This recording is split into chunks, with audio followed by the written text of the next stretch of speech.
100 ఏళ్ళు ఫోన్ చేసిన 100 ఏళ్ళు ఫోన్ చేయడమే నేను చేసిన పాపం అని నా లైఫ్ లో నాకు ఇంత జరుగుతుందని నేను అసలు ఎక్స్పెక్ట్ చేయలే 100 ఏళ్ళ వల్ల నా జీవితం ఇంతవరకు ఇంత నాశనం అవుతుందని నేను అసలు అనుకోలేదు పోయిన 100 ఏళ్ళ నా నెంబర్ తీసుకొని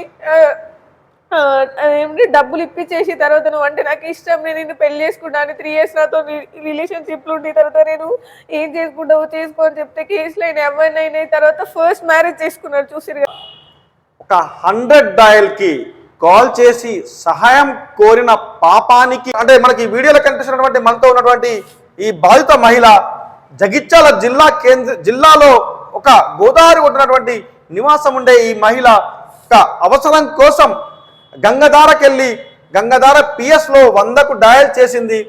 అక్కడ తన అవసరాన్ని నిమిత్తం 100కు డయల్ చేయడంతో అక్కడ వచ్చినటువంటి ఆ పోలీస్ అధికారి ఈమె కాంటాక్ట్ నెంబర్ తీసుకొని ఈమెను మాయా మాటలు చెప్పి 3 సంవత్సరాలు కలిసిన నిజంగా బాధిత మహిళ చాలా దుఃఖంతో ఉంది. ఎందుకంటే ఆమె మాస్క్ ఉండడం వల్ల ఆ దుఃఖాన్ని మీకు చూపించలేకపోతున్నాం. ఒకసారి ఆమె మాటల్లో అడిగి తెలుసుకుందాం. చెప్పమ్మా, నువ్వు ఏం జరిగింది, ఏమైంది అనేది ఒకసారి చెప్పండి. నేను చిన్న వర్క్ మీద అంటే పని ఉండే వేరే వాళ్ళకి ఇచ్చిన మనీ ఇస్తే నేను దాని గురించి గంగాధర పిఎస్కి వెళ్ళిన 100 ఏళ్ళు ఫోన్ చేసిన 100 ఏళ్ళు ఫోన్ చేయడమే నేను చేసిన పాపం అని నా లైఫ్ లో నాకు ఇంత జరుగుతుందని నేను అసలు ఎక్స్పెక్ట్ చేయలే 100 ఏళ్ళ వల్ల నా జీవితం ఇంతవరకు ఇంత నాశనం అవుతుందని నేను అసలు అనుకోలేదు పోయిన 100 ఏళ్ళ నా నెంబర్ తీసుకొని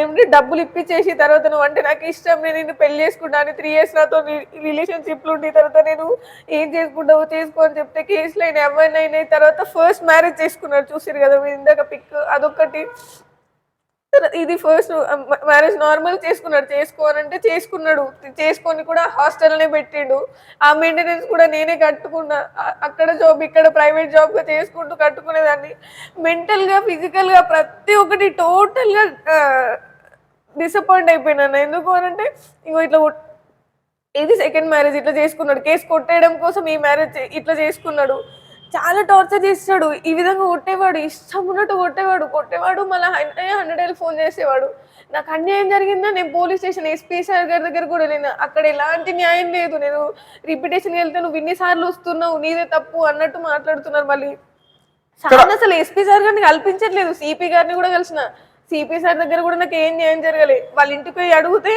ఇట్లా నా మీద SC/ST అట్రాసిటీలు నన్ను కొట్టడం. ఇక్కడ ఒక్క విషయం గ్యాప్ తీసుకున్నాం. ఇక్కడ ఒక విషయం మనం గమనిద్దాం.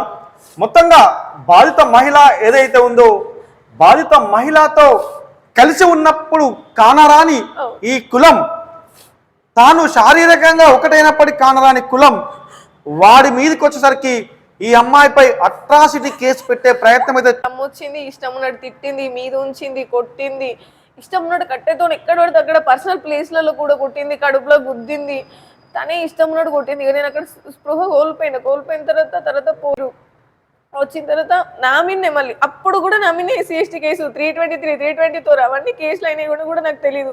తర్వాత నేను సివిల్ హాస్పిటల్లో జాయిన్ అయినా ఒక 2 days ఉన్నా 2 days తర్వాత నేను పిటిషన్ ఇస్తే మళ్ళీ నేను పిటిషన్ ఇచ్చినాక ఒక 2 daysకి వాళ్ళు ఎఫ్ఐఆర్ చేసి వెంటనే ఎఫ్ఐఆర్ చేయలేదు. సో మొత్తంగా అంటే అతను పోలీస్ శాఖలో ఉద్యోగం చేయబట్టే మీకు అన్యాయం జరుగుతుంది అనుకుంటారా? అంతే కన్ఫర్మ్ గా అన్నాడు డైరెక్ట్ నాతో కూడా చాలాసార్లు అన్నాను నువ్వు ఎక్కడికైనా దరఖాస్తు ఇచ్చినా నీకేం న్యాయం జరగదు నా డిపార్ట్మెంట్ నాకు సపోర్ట్ చేస్తుంది నా డిపార్ట్మెంటే నాకు మా డిపార్ట్మెంట్లో ఇట్లా చాలా తప్పులు జరిగినాయి మేము ఒకరినొకరిని ప్రొటెక్ట్ చేసుకుంటాం నీ డిపార్ట్మెంట్ నుంచి నీకు ఎలాంటి న్యాయం అనేది జరగదు సపరేట్గా నువ్వు నాకు డివోర్స్ ఇచ్చేసి వెళ్ళిపో లేకపోతే నిన్ను చంపేస్తా లేకుంటే నీ పరువు తీసేస్తా సపోర్ట్ చేస్తుంది మా డిపార్ట్మెంట్ మాలో లొసుగులు చాలా ఉంటాయని చెప్తున్నటువంటి బాధితురాలు చెప్తోంది. మరి సామాన్య ప్రజల రక్షణ కల్పించేది ఎవరు? మరి పోలీస్ తన యూనిఫామ్ ను అడ్డం పెట్టుకొని ఇలా చాటుమాటుగా అమ్మాయిలతో వ్యవహారాలు చేసేవాడిని ఏం చేద్దాం? ఉన్నతాధికారులు ఖచ్చితంగా ఈ యువతి పట్ల యువతికి న్యాయం చేయాలి. ఇలాంటి యువతులు ఎంతో మంది బలి కాకూడదు. మనం చాలా సందర్భాల పోలీసు సందర్భాలు చూస్తూ ఉంటాం. ఇటీవల వాజేడు సంఘటనలో ఆ యువతి ఏదైతే ఉందో ఆ యువతి చేసే టార్చర్కు అతను చనిపోవడం జరిగింది. కానీ ఇక్కడ చాలా అలాంటి కేసులు చాలా తక్కువ. కానీ ఇక్కడ పోలీస్ ఉన్నటువంటి కాకి రూపంలో ఉన్నటువంటి ఆ ఉన్మాదుడు ఈమె పట్ల మాత్రం చాలా కర్కశంగా ప్రవర్తించని చెప్తారు. మరి దీనికి న్యాయం ఈమెకు ఎవరు న్యాయం చెప్పాలి? ఈమె బాధితురాల పక్షాన నిలిచేది ఎవరు? మొత్తంగా మా వ్యూవర్స్ అంటే వాచ్ నైన్ న్యూస్ నుంచి మా వ్యూవర్స్కి ఒక రిక్వెస్ట్, బాధిత మహిళకు న్యాయం దక్కాలి, ఇలాంటి బాధితురాలు ఇక ముందు జరగకూడదు అని చెప్పేసి ఈమె వాదిస్తోంది. కానీ ఈమె మాత్రం గతంలో 1-2 సార్లు పోలీస్ స్టేషన్కి వెళ్ళినట్టు చెప్తోంది. కానీ ఆమె ఫిర్యాదును ఎవరు తీసుకోలేదు. చివరిగా గంగాధర PS లో మాత్రం కేసు అయిందని చెప్తున్నారు. సో ఇది మొత్తంగా ఇది పరిస్థితి. సో ఈమె మీద మాత్రం 3 కేసులు అయినట్టుగా చెప్తున్నాయి. ఏది ఏమైనప్పటికీ బాధిత మహిళ యువతికి న్యాయం దక్కాలి. ఈమె ఒక నిరుపేద యువతి, ఈమె హాస్టల్లో ఉంటూ తను జాబ్ చేసుకుంటా. ఏం జాబ్ చేస్తున్నావు ఇంతకు ముందు? అక్కడ జాబ్ చేస్తే అక్కడికి వచ్చి ఎంక్వైరీ చేసుకొని ఆమె నువ్వు జాబ్లో ఎందుకు ఉంచుకున్నావు, ఇట్లా ఇది ఇట్లా దాన్ని నువ్వు జాబ్లో ఉంచుకుంటే నేను నీ మీద కూడా FIR చేసేస్తా అని చెప్పేసి మాట్లాడుతున్నాడు. వాళ్ళని బెదిరిస్తుంటే ఎవరు ప్రైవేట్ ఎంప్లాయీస్ ని పెట్టుకోరు కదా.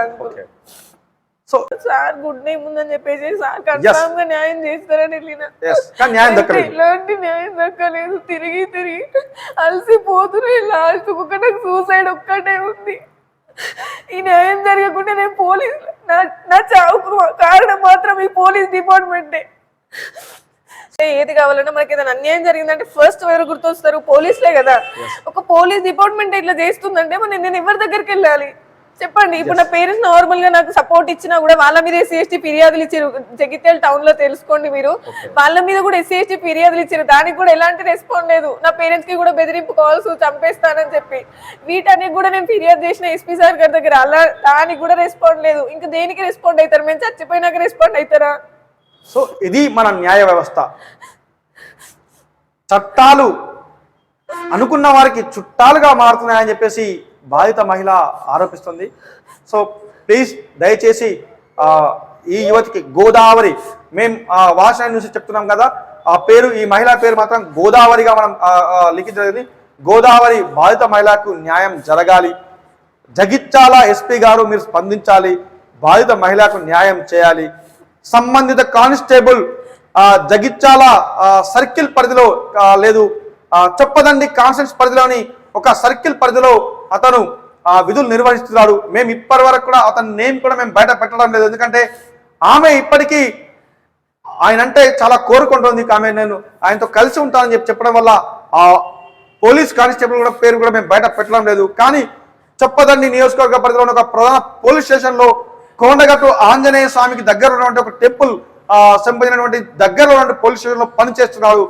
సో మీరందరూ కాకీలు క్రూరత్వం కాదు, మేము కాకీలం సాయం చేసేందుకే ఉంటామని చెప్పేసి మీరు అనుకున్నట్లయితే ఈ గోదావరి బాధిత మహిళకు న్యాయం చేయాలి. జగిత్యాల SP గారు మీ గురించి పేపర్లో చాలా చూస్తున్నాం, మీరు చాలా టఫ్ ఆఫీసర్ అని చెప్పేసి ఈ బాధిత మహిళా పక్షాన మీరు నిల్చుంటే కనుక ఏదైతే మీరు ఆశిస్తున్నారో అంతకంటే గుడ్ నేమ్ వస్తుందని చెప్తున్నాం. మొత్తంగా థ్యాంక్ యూ. ఈ గోదావరికి బాసటగా నిలవాలని మిమ్మల్ని కోరుతున్నాము. మీ యొక్క కామెంట్స్ను ఈ అమ్మాయికి సపోర్ట్గా నిలవాలనుకుంటే, ఈ యువతికి సపోర్ట్ నిలవాలంటే మీ యొక్క కామెంట్ రూపంలో మీ యొక్క అభిప్రాయాలు తెలపాలని కోరుతున్నాను.